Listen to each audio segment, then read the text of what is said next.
What up, Schmoedown rockers? Hold on a second. Okay. Well, middle of free-for-all. I was hoping to avoid that, though I don't think I'm going to be having to spoil anything with that thing, no, but... because it's just getting started as of the moment of this, and wow, he's early on. Anyways,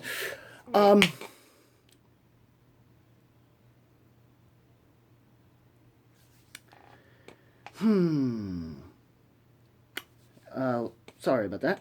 But anyways, this week's matches. Apparently, for the most part, there's not a whole lot to story cutscenes. It was just everything building up to the apparent Friday match in terms of Guy himself, which was funny, and it's probably going to get, this whole cutscene with that might be up there in terms of nomination at the moment, and it seems whatever was happening with the Swag Civil War is now going to somewhat tied in with what's been happening with Grace and how she has been running things as the supposed president.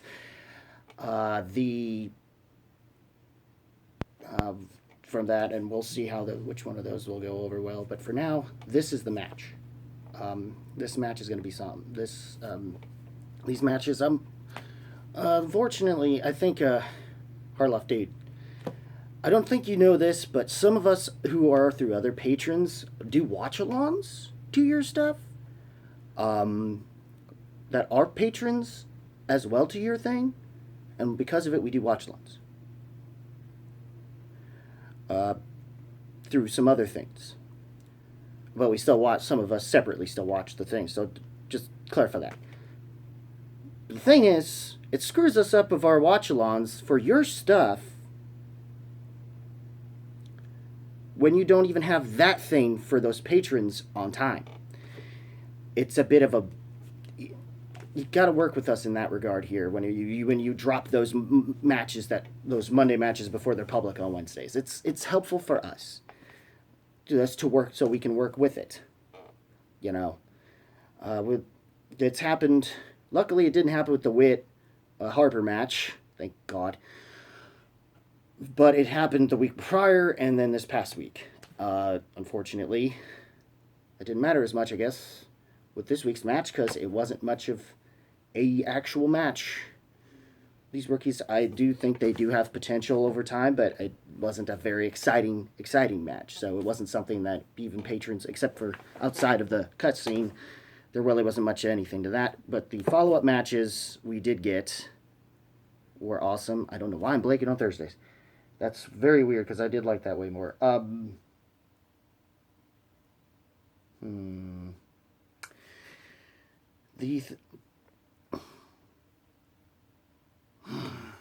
Because I'm remembering because the Goddard GTE match was something though. I can remember that. I hate when I'm doing that.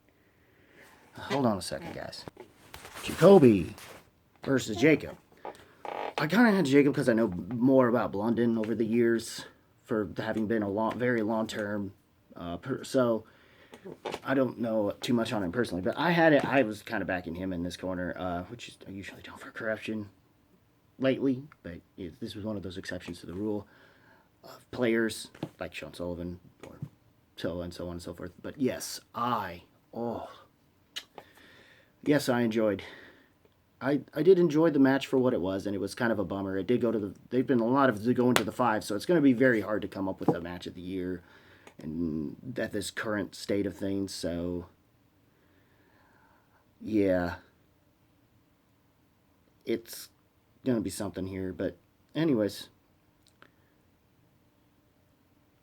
I'm sorry, I'm getting distracted by the free-for-all. Someone in the dungeon is going in. I don't know if it's been who it is going to be between Ben and Dan or someone else. We'll find out eventually, because it's like 2 other players besides those 2.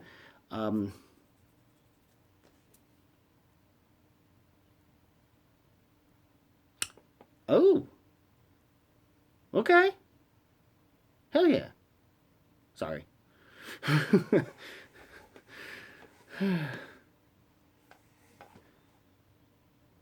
He's in it. Sweet. Okay, well, I definitely need to hurry up with this here. Okay, so yes, Jacoby, he was definitely, he managed to be a deal breaker for him, that's for sure. For Jacob, though, that's for sure. Blunden did fine. He had a slight hiccup, I guess, but I guess it got to him up to a point, or at least it was just more the luck of the draw of the game and the questions. And I think that was the match where Shannon had her little fit, which was the fit with what's her. I don't know if that was part of the character thing or if that was being a legitimate thing. Or she just improv. I don't know, but the way that went about, it's like Kalinowski, if he ain't putting a ring on that eventually, like Ken apparently did with Grace. Hey, congratulations, by the way. Forgot to mention that earlier when I was talking about Grace, actually. Sorry about that. But, yeah. Yeah, but that's what you need. Apparently, I think Kalinowski and Shannon should be next, it seems. So, thanks. So, thanks. Oh, man. But then, of course, everything from the one promo was the awesome promos that we've had between Guy and Mark building up to this point has been Chef's Kiss, and the Chef's Kiss becoming this entire, of all things, the big match of this past Friday of JTE, return of Ben the Bandit Goddard versus Jay, which is Little Evil JTE. JT came to play. I think whatever happened with Barbarian and his little thing.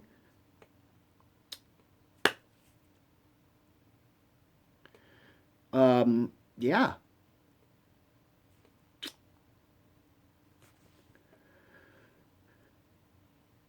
So, that was the Chef's Kiss in terms of the way that I'm looking forward to Guy in future matches.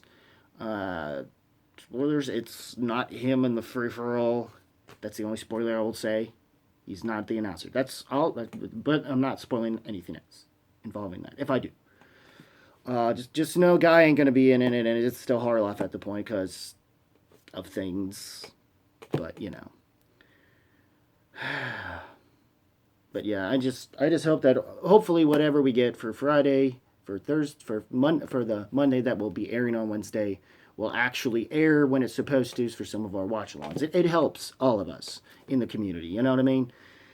I mean, understanding if there are some editing issues and maybe those are problems, but it does suck when, you know, when some of us who have watch-alongs do that. That's an issue for us, you know.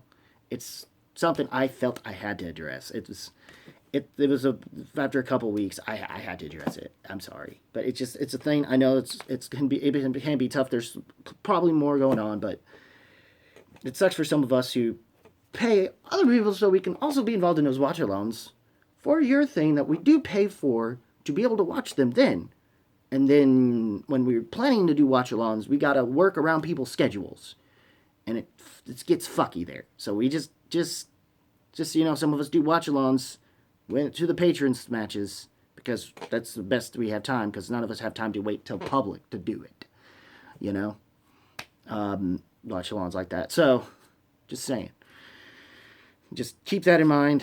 I don't know if somehow you're watching this. I doubt it, but if somehow that's just something to keep in mind. It's keep in mind for some of us, because that's what does go on. And I mean, some patrons that don't, they are way more patient than others.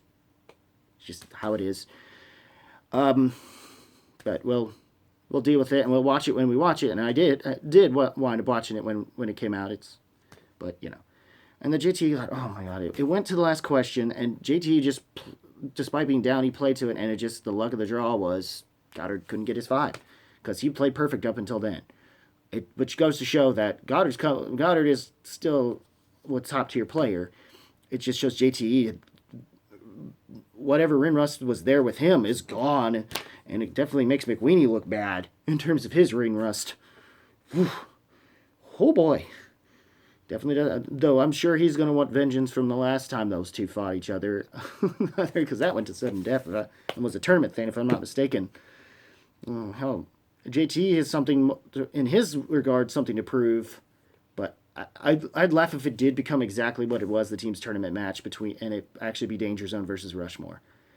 I think the Gucciverse in general will be happy if we get that as their finals. And I'm hoping for that to be finals. Though I am a little leery on our end within Deception will probably make it into the semis of that tournament. So, and I do believe we will. And I'm going to be very heartbroken for Zipper in his case of once again. And really, you had to partner him with John Harris. There were better choices of teammates, but okay. Maybe there's something to the way the study regimen is this time around as opposed to what it was before with him. So it is what it is. So, but anyways, I'm looking forward to that, and I'm looking forward to finally talking about this free-for-all. What did you guys think of the matches this week? And the cutscenes. What did you think of Guy as well as an announcer, which I felt he was going to do really well given his history doing some esport thing. I'm trying to remember the game that he was doing stuff for, but anyway.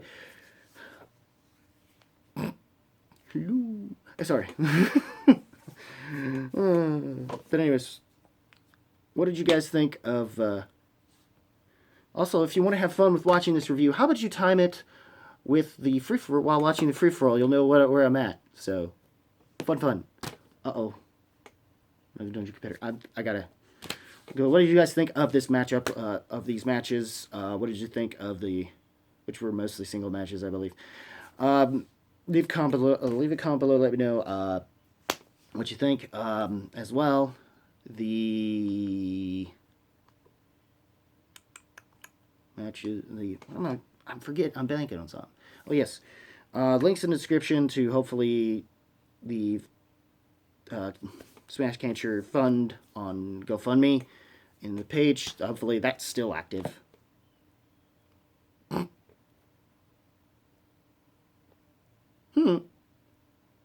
There he is. Anyways,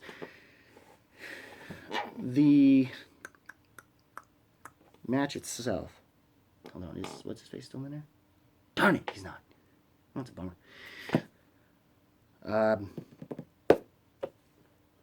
Oh well. I'm thinking here. The links description below. Check out my fan page. Check out my like and follow me on Facebook. I also have a stereo account which I need to start using eventually. Maybe.